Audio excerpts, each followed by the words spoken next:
Dracula උතුමාණනි සමාව වෙන්න කියලා ඉල්ලපන්. මං කියන්නේම නෑ.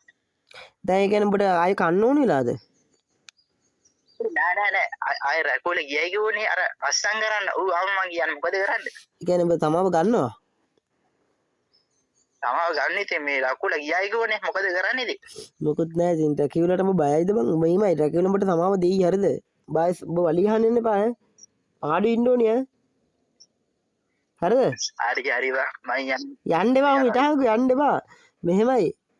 උඹ ආයේ වචන ගහන්නත් බෑ. ඔය රාජලගේ ඔය ෂැඩෝ ඊගල්ලගේ නම් දාගෙන ඉන්නත් බෑ.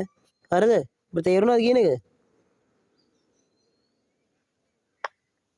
හරි බා ඒ ඔඩිය මං යනවා.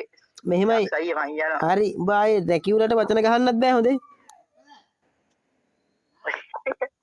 අඩෝ මං ආතල්ලයක් දුන්නේ මං. ආතල් වැඩක් නෑ. ඔබ හරි ඔබ සමාව ගනින්කෝ. එතකොට උඹට මේ ආයේ chance එකක් දෙයි. ආයේ වචන ගහන්න නැහැ කියලා කිය. වචන ගන්න නෑ මං යනවා බා. මම මොකටද මං වචන ගන්න ෆැමිලි වලට. තරුව නේද මේ ඉන්නේ? තරුවනේ ඉන්නේ? බා පොඩි ඉස්නු ඉන්නේ බා. මම උඹට වචන ගහලා තියෙවා මිච්චර කාලයකට. හරි පොඩි තරුවන් හරි පොඩි තරුවන් ඉන්නේ? ඔව් ඉන්නේ බා. ස්කින් විඩියක් දාගත්ත මචං.